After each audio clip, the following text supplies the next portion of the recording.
BNP ৪৯ সদস্যের মন্ত্রিসভা গঠন করেছে। এর মধ্যে ২৫ জন পূর্ণমন্ত্রী এবং ২৪ জন প্রতিমন্ত্রী।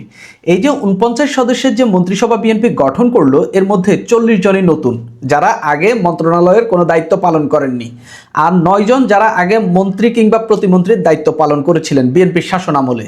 হবেই বা না কেন, বিএনপির যিনি প্রধানমন্ত্রী হলেন তিনিও তো নতুন। তিনি এর আগে কখনো মন্ত্রীও হননি, এমপিও হননি, এবার প্রথমবার এমপি হয়েছেন এবং এবারই জনাব তারেক রহমান প্রধানমন্ত্রী হয়েছেন। তো নতুন মুখের ছড়াছড়ি, অনেকে এটাকে প্রশংসায় ভাসাচ্ছেন। তবে কিছু কিছু মন্ত্রণালয়ে একেবারে খুব একটা ভালো নিয়োগ হয়েছে এরকম বলা যাচ্ছে না, এবং অনেকেই এইসব নিয়ে বলা বলি করছেন, যেমন অর্থ মন্ত্রণালয়, পররাষ্ট্র মন্ত্রণালয়, আরও বেশ কিছু মন্ত্রণালয়, সেগুলো নিয়ে আমি কথা বলবো যেগুলোতে খুব একটা ভালো নিয়োগ হয়নি। এবং আসলে এই ভঙ্গুর পরিস্থিতিতে যে বাংলাদেশ পড়ে আছে, গত ১.৫ বছরের একটা অন্তর্বর্তীকালীন সরকার এই দেশে শাসন করেছে, তারা সেই অর্থে কাজ করেনি, দাপ্তরিক কিছু টুকটাক কাজ ছাড়া।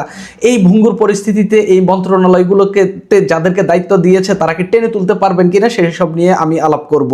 প্রথমে আসি মির্জা ফখরুল ইসলাম আলমগীর, যাকে স্থানীয় সরকার, পল্লী উন্নয়ন ও সমবায় মন্ত্রণালয় দেওয়া হয়েছে এবং তাকে একজন প্রতিমন্ত্রীও এই মন্ত্রণালয়ে থাকছেন।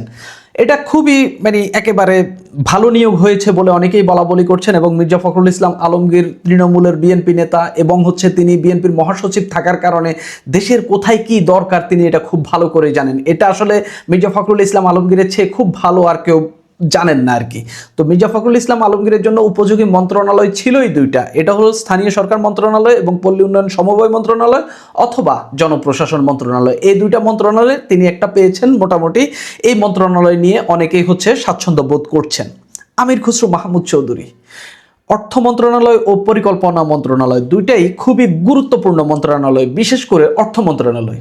অনেকেই এক্সপেক্ট করেছিলেন অর্থ বিশেষজ্ঞকে বা আপনার এইসব বিষয়ে ভালো ডিগ্রি রয়েছে বা পড়াশোনা রয়েছে বা ভালো একজন অর্থনীতিবিদ, এরকম একজনকে এখানে নিয়োগ দেবেন। কিন্তু আমরা দেখলাম যাকে নিয়ে পররাষ্ট্র মন্ত্রণালয়ের আলোচনা হচ্ছিল, যাকে নিয়ে বাণিজ্য মন্ত্রণালয়ের আলোচনা হচ্ছিল, সেই আমির খসরু মাহমুদ চৌধুরীকে এই মন্ত্রণালয় এনেছে। তিনি কেমন করেন সেটা অবশ্যই দেখার অপেক্ষায় গোটা জাতি রয়েছে।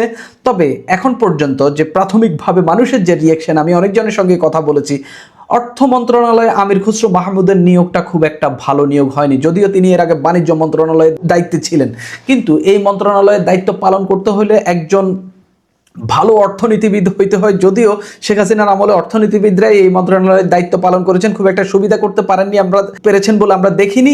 উনি কি করেন এটা দেখার বিষয় রয়েছে। তবে তিনি অর্থনীতিবিদ নন, তিনি এই জায়গায় আসলে কেমন করেন সেটা দেখার অপেক্ষায় রয়েছেন। এই সরকার বিএনপির সরকার বা তারেক রহমানের যে মন্ত্রিসভা, সেই মন্ত্রিসভা যেহেতু অন্তর্বর্তীকালীন সরকারের একজন উপদেষ্টাকে এই মন্ত্রণালয়ে এনেছে, খলিলুর রহমানকে, সেই ক্ষেত্রে সেই সরকারের অর্থ উপদেষ্টা যিনি ছিলেন সালেউদ্দিন, তাকেও বিবেচনা বিএনপি করতে পারত। হয়তো করেছেন, হয়তো তিনি রাজি হননি, কিংবা কি কারণে আমির খসরু মাহমুদ চৌধুরীকে দিয়েছেন এটা আসলে বিএনপি ভালো বলতে পারে। সালাউদ্দিন আহমেদ, যাকে স্বরাষ্ট্র মন্ত্রণালয় দেওয়া হয়েছে আর কি, একেবারে সবচেয়ে উপযোগী ব্যক্তি, যিনি আসলে দেশ সম্পর্কে মোটামুটি জানেন এবং আইন কানুন সম্পর্কে খুব ভালো জানেন, সংবিধান সম্পর্কে ভালো জানেন, যিনি আবার সাবেক সরকারি কর্মকর্তা ছিলেন, অর্থাৎ রাষ্ট্রের ফাংশন বা সরকারি কর্মচারীদের যে কর্মকর্তাদের যে ফাংশন সেটা তিনি খুব ভালো করে জানেন। একেবারে যথোপযুক্ত নিয়োগ যাকে বলা হয় মির্জা ফখরুল ইসলাম আলমগীরের মতো, এটা একেবারে যথোপযুক্ত নিয়োগ। এবং আমি আমার ভিডিওতে যে প্রেডিকশন করেছিলাম, সেই প্রেডিকশনে আমি সালাউদ্দিন আহমেদকে এই স্বরাষ্ট্র মন্ত্রণালয়ের জন্য আমি তাকেই চুজ করেছি, এবং আমার যে সূত্র সেই সূত্র মতে জানতে পেরেছি ওনার নাম। তবে এখানে আরেকজন আলোচনায় ছিলেন, সেটা হলো লুৎফুজ্জামান বাবর। দলের একটা পক্ষ থেকে লুৎফুজ্জামান বাবরের কথা বলা হচ্ছিল, তবে শেষ পর্যন্ত তিনি আর তাকে আর দেওয়া হয়নি। এবং এই মন্ত্রণালয়ের যদি অন্যতম একটা বিষয় দেখেন, তারেক রহমান 2001 থেকে 2006 সালে বিতর্কিত যে লোকগুলো ছিল, যেমন ধরেন যে এবারের মন্ত্রণালয়ে আসার আলোচনায় ছিল, যেমন ধরেন যে লুৎফুজ্জামান বাবর, তারপরে আপনার আলী আসগর লবি, এগুলো থেকে কিন্তু তারেক রহমান জায়গা দেননি বা এই মন্ত্রিসভায় জায়গা হয়নি। সেই জায়গা থেকে হয়তো তাকে বাদ দেওয়া হয়েছে, কিন্তু তাদের দুজনের মধ্যে এই হয় লুৎফুজ্জামান বাবর, না হয় সালাউদ্দিন আহমেদ, এটা নিয়ে একটা আলোচনা কিন্তু ছিল। তারপরে ইকবাল হাসান মাহমুদ টুকু, যাকে বিদ্যুৎ, জ্বালানি ও খনিজ সম্পদ মন্ত্রণালয় দেওয়া হয়েছে, যিনি আসলে এই বিষয়ে মোটামুটি অভিজ্ঞ বলা যায় এবং ঠিকই আছে অনেকেই বলছেন। হাফিজউদ্দিন আহমেদ বীর বিক্রম মুক্তিযুদ্ধ বিষয়ক মন্ত্রণালয়, বিএনপির যদি এই মন্ত্রণালয়ের আর কেউ দায়িত্ব নিতে পারতেন সেটা সম্ভবত বীর মুক্তিযোদ্ধা ফজলুর রহমান। হাফিজউদ্দিন আহমেদ বীর বিক্রমকে দেওয়া হয়েছে, এটাও মোটামুটি একটা যথোপযুক্ত নিয়োগ হয়েছে। তবে এই অভিজ্ঞ নেতাকে হয়তো অন্য কোথাও ব্যবহার করা যাইতো, বা অন্য আর একটু বড় মন্ত্রণালয় যেটাতে অনেক বেশি কাজ, অনেক বেশি চাপ থাকে, সেই মন্ত্রণালয়ে তাকে হচ্ছে অভিজ্ঞ হিসেবে তাকে তার অভিজ্ঞতাটা নেওয়া যাইতো আর কি। আবু জাফর মোহাম্মদ জাহিদ হোসেন মহিলা শিশু বিষয়ক মন্ত্রণালয় ও সমাজ কল্যাণ মন্ত্রণালয়, দুটো মন্ত্রণালয় পেয়েছেন। তবে খুব সম্ভাবনা ছিল তিনি স্বাস্থ্য মন্ত্রণালয়ের দায়িত্ব পাবেন, তিনি সরকারি চিকিৎসক ছিলেন, তার এই সব বিষয়ে হচ্ছে খুব অভিজ্ঞতা রয়েছে। তবে এখন দুইটা মন্ত্রণালয় পেয়েছেন, অনেকটা রিলেটেড এই মন্ত্রণালয়গুলো, তো দেখা যাক তিনি কেমন করেন। ডক্টর খলিলুর রহমান, বিএনপির আরেকজন মন্ত্রীকে নিয়ে সবচেয়ে বেশি বিতর্ক হচ্ছে তিনি হলেন ডক্টর খলিলুর রহমান। অন্তর্বর্তীকালীন সরকারের উপদেষ্টা ছিলেন, প্রধান উপদেষ্টা নিরাপত্তা উপদেষ্টা ছিলেন, কিন্তু নিরাপত্তা উপদেষ্টার পদত্যাগ চেয়েছিলেন বিএনপির নেতাকর্মীরা, এবং তিনি এই সরকার, অন্তর্বর্তী সরকার যেন আরো ক্ষমতায় থাকে, যে কয়েকজনের তালিকা শোনা যাচ্ছিল, যে কয়েকজনের নাম শোনা যাচ্ছিল, তাদের মধ্যে অন্যতম একজন ব্যক্তি হিসাবে আলোচিত ছিলেন, যিনি হচ্ছে দেশকে ডিস্ট্যাবিলাইজ করার ক্ষেত্রে নাকি কারিগর হিসাবে কাজ করছিলেন। নানান অভিযোগ তার বিরুদ্ধে ছিল। তো অভিযোগের আসলে আমরা খুব বেশি সত্যতা পাইনি, তবে তার বিরুদ্ধে অভিযোগ ছিল, তার দ্বৈত নাগরিকত্বের অভিযোগ রয়েছে, তিনি আমেরিকান নাগরিক, আমেরিকার প্রেসক্রিপশনে তিনি চলেন, আমেরিকার প্রেসক্রিপশনে তিনি কাজ করেন, এরকম অভিযোগ তার বিরুদ্ধে রয়েছে। তো সেরকম একজন বিতর্কিত ব্যক্তিকে এই ক্যাবিনেটে নেওয়া হয়েছে। এটা আরো বিতর্কের ডানাফালাকে কিভাবে মেলে সেটাই আসলে দেখার অপেক্ষায় রয়েছে, এবং তিনি পররাষ্ট্র উপদেষ্টা নিয়ে পররাষ্ট্র মন্ত্রণালয়ে আসলে কেমন কাজ করেন সেটাও দেখার অপেক্ষায় আছি আর কি। কেউ কেউ বলছেন তিনি আমেরিকা এবং ভারতের নিয়োগ, সেটা হয়েছে কিনা আমি জানি না, তবে অনেকেই এটা অভিযোগ করছেন। আবার কেউ কেউ বলছেন বিএনপি থেকে এতই আকাল পড়েছে যে একজন আগের সরকার থেকে একজনকে ধার করে এনে তাদের সরকারে বসাইতে হবে, বিএনপি থেকে পররাষ্ট্র মন্ত্রণালয়ের দায়িত্ব নেওয়ার মতো কি লোকের কি অভাব পড়েছে? এটাকে অনেকে বিএনপির দেউলিয়াত্ব হিসাবে দেখছেন। আবার একজন আমার একটা স্ট্যাটাসে লিখেছেন যে হচ্ছে এই খলিলুর রহমানকে পররাষ্ট্রমন্ত্রী করবে, এই জন্য আমি বিএনপিকে ভোট দিইনি। তো এইগুলা নিয়ে বিএনপি চরম বিতর্কের মুখে পড়বে। তবে তিনি যদি ভালো কাজ করতে পারেন, তার মন্ত্রণালয় থেকে ভালো কিছু যদি আসে, অবশ্যই মানুষ তাকে গ্রহণ করবেন। আব্দুল আউয়াল মিন্টু, পরিবেশ বন ও জলবায়ু পরিবর্তন মন্ত্রণালয়, তাকে ভাবা হচ্ছিল বাণিজ্য মন্ত্রণালয় দেওয়া হবে, বড় একটি মন্ত্রণালয়, বা মৎস্য ও প্রাণী সম্পদ মন্ত্রণালয় পাবেন। তিনি পেয়েছেন পরিবেশ বন ও জলবায়ু পরিবর্তন মন্ত্রণালয়। এই মন্ত্রণালয়টি একটা অনন্য ধরনের মন্ত্রণালয়, যেটাতে আসলে বিদেশিদের সঙ্গে অনেক বেশি যোগাযোগ করতে হয়, কূটনীতিকদের সঙ্গে অনেক বেশি কথা বলতে হয়। সেই দিক থেকে বিবেচনা করলে ঠিক আছে, কিন্তু ব্যবসায়ী হিসাবে আব্দুল আউয়াল মিন্টুর একটা প্রভাব রয়েছে এবং বাজারেও তার একটা নিয়ন্ত্রণ রয়েছে। সেই জায়গা থেকে তিনি যদি বাণিজ্য মন্ত্রণালয়, মৎস্য ও প্রাণী সম্পদ মন্ত্রণালয় বা কৃষি মন্ত্রণালয়, এগুলোতে যদি তিনি দায়িত্ব পেতেন তাহলে আসলে আরেকটু ভালো হতে বলে অনেকেই মনে করছেন। শাহ মোফাজ্জল হোসেন কায়কোবাদ, ধর্ম বিষয়ক মন্ত্রণালয়, এটা নিয়ে আসলে কোনো বিতর্ক করার কিছু নেই, তিনি আগেও এই মন্ত্রণালয়ের প্রতিমন্ত্রী ছিলেন, মোটামুটি অভিজ্ঞ একজন ব্যক্তি। মিজানুর রহমান মিনু, তিনি রাজশাহীর এমপি এবং তিনি ভূমি মন্ত্রণালয়ের দায়িত্ব পেয়েছেন, দেখা যাক কেমন করে। নিতাই রায় চৌধুরী, সংস্কৃতি মন্ত্রণালয়, খুবই বিতর্ক উঠছে এই মন্ত্রণালয় নিয়ে, এবং বলা হচ্ছে সাংস্কৃতিক অঙ্গনে বিএনপির এরকম কাজ করার মতো ব্যক্তিকেই এখানে দেওয়া উচিত ছিল। অনেকে জুনাইদ সাকির কথা বলছেন, একদম লিবারাল টাইপের একজন ব্যক্তিকে এখানে এই মন্ত্রণালয়ের দায়িত্ব দিলে ভালো হতো বলে অনেকেই বলা বলি করছেন, এবং খোদ বিএনপির ভক্তরাও এটা নিয়ে সমালোচনা করছেন। ফাহাম আব্দুল সালামকে আমি দেখেছি এটা নিয়ে তিনি সমালোচনা করছেন। অর্থাৎ এটা যে খুব একটা ভালো নিয়োগ হয়েছে, এটা খোদ বিএনপির নেতাকর্মীরা বা বিএনপির ভক্তরাই বলছেন। খন্দকার আব্দুল মুক্তাদির, সিলেট 1 আসন থেকে নির্বাচিত এমপি, তাকে বাণিজ্য মন্ত্রণালয়, শিল্প মন্ত্রণালয়, বস্ত্র ও পাট মন্ত্রণালয়, দুইটা গুরুত্বপূর্ণ মন্ত্রণালয়, এর মধ্যে বাণিজ্য ও শিল্প মন্ত্রণালয় তাকে ধরিয়ে দেওয়া হয়েছে। তিনি কাজের চাপ কিভাবে সামলান, আমি যতটুকু জানতে পেরেছি তিনি ব্যক্তি হিসাবে আসলে একজন সফল ব্যক্তি, এবং তার আসলে এগুলা তিনি আসলে খুব ভালোভাবেই সামলাতে পারবেন। কিন্তু 3টা মন্ত্রণালয় চাপ, আরো গুরুত্বপূর্ণ মন্ত্রণালয়, তো দেখা যাক কি করেন। আরিফুল হক চৌধুরী, শ্রম ও কর্মসংস্থান মন্ত্রণালয়, প্রবাসী কল্যাণ ও বৈদেশিক কর্মসংস্থান মন্ত্রণালয়, দুইটা গুরুত্বপূর্ণ মন্ত্রণালয়, যেটা এই সরকারের সময় অন্যতম প্রধান মন্ত্রণালয় হিসাবে বিবেচিত হবে। কেননা এই সরকার ওয়াদা করেছিল বা এই সরকার ঘোষণা দিয়েছিল 10 লাখ কর্মসংস্থান সৃষ্টি করবে।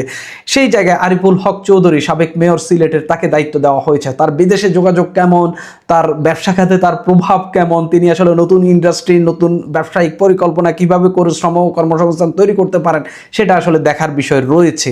আমি খুব একটা আশাবাদী নই তার কাছে, এবং আমি খুব একটা ভালো নিয়োগ হয়েছে বলে আমি মনে করি না। এখানে আব্দুল আউয়াল মিন্টুকে বা পুরনো অভিজ্ঞ কোনো ব্যক্তিকে যারা এটার সঙ্গে খুবই রিলেটেড এবং বিদেশে কূটনীতি করতে খুবই দক্ষ এরকম একজন ব্যক্তিকে ব্যবহার করতে বা এরকম একজন ব্যক্তিকে নিয়োগ দিতে পারতেন। জহির উদ্দিন স্বপন, অনেকের নাম শোনা গেছিল, তথ্য মন্ত্রণালয়ের কথা, আন্দালিব রহমান পার্থের কথা শোনা গেছে, অনেকজনের কথা শোনা গেছে, কিন্তু শেষ পর্যন্ত বিএনপির মিডিয়া সেলের প্রধান জহির উদ্দিন স্বপন এই দায়িত্ব পেয়েছেন। মিডিয়ার তথ্য মন্ত্রণালয়ের দায়িত্ব যারা পান, আমি নিজেও সাংবাদিক, আমি আসলে কখনোই খুব ভালো তথ্যমন্ত্রী পাইনি। সর্বশেষ মাহফুজ আলমকে অন্তত কিছু কিছু জায়গায় অন্তত তাকে কিছুটা বাক স্বাধীনতার জায়গা থেকে কিছুটা ঠিক মনে হয়েছে, কিন্তু আসলে তিনি কেমন করেন আমি দেখার অপেক্ষায় থাকছি। মানে আমি যে সেক্টরে কাজ করি সেই সেক্টরের মন্ত্রণালয়ের মন্ত্রী কিন্তু তিনি, দেখা যাক তিনি কেমন করেন। আমিনুর রশিদ ইয়াসিন বিএনপির প্রথমে কুমিল্লা 6 আসন থেকে সম্ভবত তিনি হচ্ছে বিদ্রোহী প্রার্থী ছিলেন, পরে তারেক রহমানের সঙ্গে মিটিং করলেন, বৈঠক করলেন, সম্ভবত তাকে মন্ত্রণালয়ে দেওয়া হবে এরকম আশ্বাস দিয়ে তাকে সেখান থেকে সরালেন এবং কুমিল্লায় বিএনপি যেন জয়লাভ করতে পারে সেই চক তিনি একাই কষলেন। আমিনুর রশিদ ইয়াসিন একেবারে বাজিমাত করে দিলেন। সেখানে নির্বাচনে বিএনপির জয় জয়কার অবস্থা হয়েছে। সেই জায়গা থেকে শুধুমাত্র কুমিল্লা 4 এবং আব্দুল্লাহ মোহাম্মদ তাহেরের যে আসন, সেই দুটি আসনে তাদেরকে হারতে হয়েছে। অর্থাৎ এখানে বিএনপি এই যে আমিনুর রশিদ ইয়াসিন যে কাজটি করেছেন সেই কাজের তিনি রিওয়ার্ড পেলেন। তবে কৃষি মন্ত্রণালয়, মৎস্য ও প্রাণী সম্পদ মন্ত্রণালয় এবং খাদ্য মন্ত্রণালয়, তিনটি গুরুত্বপূর্ণ মন্ত্রণালয়ের দায়িত্ব তিনি সামলাবেন কিভাবে, এটা নিয়ে আমার প্রশ্ন আছে। শুধুমাত্র আইদার তিনি কৃষি মন্ত্রণালয় কিংবা হচ্ছে খাদ্য মন্ত্রণালয় কিংবা শুধুমাত্র যে কোনো একটি মন্ত্রণালয়ের দায়িত্ব তিনি পেতে পারেন। একজন নতুন ব্যক্তি হিসাবে তিনি আসলে তিনটা মন্ত্রণালয় কিভাবে সামলাবেন সেটা দেখার বিষয় রয়েছে। আফরোজা খানম বেসামরিক বিমান পরিবহন ও পর্যটন মন্ত্রণালয়, প্রথমবার এমপি হয়েছেন, প্রথমবারে তিনি এরকম গুরুত্বপূর্ণ একটি মন্ত্রণালয় পেয়ে গেলেন, যদিও তিনি ব্যবসায়ী পরিবারের সন্তান, পারলেও পারতে পারেন, দেখা যাক। শহীদুদ্দিন চৌধুরী অ্যানি বিএনপির সিনিয়র নেতা বা হচ্ছে বিএনপির হেভিওয়েট নেতাদের একজন, তাকে পানি সম্পদ মন্ত্রণালয় দেওয়া হয়েছে। বাংলাদেশের প্রেক্ষাপটে খুবই গুরুত্বপূর্ণ, কিন্তু শহীদুদ্দিন চৌধুরীর মতো নেতাকে আপনি অন্য জায়গায় আরো ভালোভাবে ব্যবহার করতে পারতেন। আসাদুল্লাহ হাবিব দুলু উত্তরবঙ্গের নেতা হিসাবে দুর্যোগ ব্যবস্থাপনা ও ত্রাণ মন্ত্রণালয় পেয়েছেন, দেখা যাক তিনি কেমন করেন। মোহাম্মদ আসাদুজ্জামান সাবেক অ্যাটর্নি জেনারেল, তিনি যেটা পাওয়ার কথা সেটাই পেয়েছেন। আইন বিচার ও সংসদ মন্ত্রণালয় তিনি পেয়েছেন। জাকারিয়া তাহের গৃহায়ন ও গণপূর্ত মন্ত্রণালয়, নতুন একজনকে এনে এই মন্ত্রণালয় বসিয়েছে, তবে এই মন্ত্রণালয়টি মির্জা আব্বাসের পাওয়ার কথা ছিল, এরকমই শোনা যাচ্ছিল। আনম এহসানুল হক মিলন দুটা মন্ত্রণালয় পেয়েছেন, শিক্ষা মন্ত্রণালয়, প্রাথমিক ও গণশিক্ষা মন্ত্রণালয়, এবং সবচেয়ে যোগ্য একজন ব্যক্তিকে যোগ্য একটি জায়গায় দেওয়া হয়েছে। দেখা যাক তারপরেও তিনি যেহেতু 2001 থেকে 6 তিনি নাম করিয়েছেন, এবার কেমন করেন সেটা দেখার বিষয় রয়েছে। এরপর সর্দার মোহাম্মদ সাখাওয়াত হোসেন মুন্সিগঞ্জ থেকে জয়ী হয়ে আসা এমপিকে স্বাস্থ্য ও পরিবার কল্যাণ মন্ত্রণালয় দেওয়া হয়েছে, অভিজ্ঞ একজন নেতা, দেখা যাক ভালো করতেও পারেন। আরও 3টি গুরুত্বপূর্ণ মন্ত্রণালয় দেওয়া হলো একজনকে, তার নাম শেখ রবিউল আলম, ঢাকা 10 আসন থেকে তিনি এমপি হয়েছেন এবং তাকে দেওয়া হয়েছে সড়ক পরিবহন ও সেতু মন্ত্রণালয়, রেলপথ মন্ত্রণালয় ও নৌ পরিবহন মন্ত্রণালয়। বিএনপি এতগুলো হেভিওয়েট নেতাকে বসিয়ে রেখেছে, যেমন ধরেন যে আব্দুল মঈন খান, নজরুল ইসলাম খান, খন্দকার মোশাররফ, ধরলাম এখান থেকে একজন রাষ্ট্রপতি হলেন, বাকি দুজন তো আছেন, গয়েশ্বরচন্দ্র রায়, তারপরে আপনার আমানুল্লাহ আমান, এরকম হেভিওয়েট নেতাদেরকে বিএনপি বসিয়ে রেখেছে। কিন্তু তারপর আপনার ফারুক ওসমান, এদেরকে বসিয়ে রেখেছে, কিন্তু শেখ রবিউলের মতো একজন মোটামুটি বিতর্কিত ব্যক্তিকে বিএনপি 3টা মন্ত্রণালয় ধরিয়ে দিয়েছে, তাও আবার খুবই গুরুত্বপূর্ণ। সড়ক পরিবহন ও সেতু মন্ত্রণালয়, রেলপথ মন্ত্রণালয় এবং নৌ পরিবহন মন্ত্রণালয়, এরকম একজন নেতাকে, বিতর্কিত নেতাকে বিএনপি এই 3টি মন্ত্রণালয় ধরিয়ে দিয়েছে। এটা আসলে কতটা কেমন সিদ্ধান্ত হয়েছে আপনারাই কমেন্ট করে জানাবেন। আমার কাছে খুব একটা সুবিধাজনক সিদ্ধান্ত বলে মনে হচ্ছে না, এবং অনেকে এটা নিয়ে বিতর্ক তুলছেন যে শেখ রবিউল আলম সম্ভবত তিনি তার ব্যক্তিগত জীবনে সফল, তিনি রাজনীতি করে হয়তো সফল, কিন্তু হচ্ছে এই রকম গুরুত্বপূর্ণ 3টা মন্ত্রণালয়, সড়ক পরিবহন, একবারে যোগাযোগ খাত পুরোটাই তার কাছে, পুরা যোগাযোগ, সড়কের যোগাযোগ, রেলের যোগাযোগ, এই পানিপথের যে যোগাযোগ, পুরোটাই তার কাছে। তিনি আসলে কেমন করবেন, সারা দেশের সব যোগাযোগের ভার কি তিনি একা নিতে পারবেন, এরকম অনেকে সন্দেহ পোষণ করছেন। দেখা যাক, তিনি দায়িত্ব নিচ্ছেন, তিনি আমাদের আগামী 2-1 মাসের মধ্যেই আমরা এটা ফল পাবো, দেখা যাক কি করেন। তবে বিএনপির কিছু কিছু নিয়োগ খুবই ভালো হয়েছে, কিছু কিছু নিয়োগ নিয়ে বিতর্ক হচ্ছে, কিছু কিছু নিয়োগ যথোপযুক্ত হয়নি বলে অনেকে মন্তব্য করছেন। আমি আপনাদেরকে দেখালাম কিছু কিছু জায়গায় খুব একটা ভালো নিয়োগ হয়নি। তবে আমি দেখার অপেক্ষায় রয়েছি। আমি আশাবাদী এই ভঙ্গুর পরিস্থিতি থেকে যদি আমাদেরকে টেনে তুলতে পারে, এই দেশকে যদি কেউ উন্নয়নের অগ্রযাত্রার দিকে নিয়ে যেতে পারে, এই দেশকে যদি কেউ ভালো কিছু এখন দিতে পারে, সেটা একমাত্র এই নির্বাচিত সরকারই দিতে পারে। আর যদি কেউ খারাপ করতে পারে, সেটাও এই নির্বাচিত সরকারই করতে পারে। আমি আশাবাদী, আমি ভালো কিছুর অপেক্ষায় থাকছি। আজকে নতুন মন্ত্রীরা সচিবালয় গেছে, সচিবালয় জমজমাট, ফুলেল শুভেচ্ছা যা হয় আর কি। তারপরে তো আছেই প্রথম দিনই কে মুখ দেখাবে, মন্ত্রীর কাছাকাছি যাবে, তার একটা কম্পিটিশন চলবে অফিসে এবং বাসাকে ঘিরে। তো আজকে একটা খবরও দেখলাম যে তারেক রহমানের 50 সদস্যের মন্ত্রিসভায় 41 জনই নতুন। আর বিভিন্ন টেলিভিশন খবরে দেখা যাচ্ছে স্বাস্থ্য, তারপরে সড়ক, এই সমস্ত জায়গার দায়িত্বপ্রাপ্ত মন্ত্রীরা বলতেছে যে তারা বিগত সময়ের দুর্নীতি উন্মোচন করবে।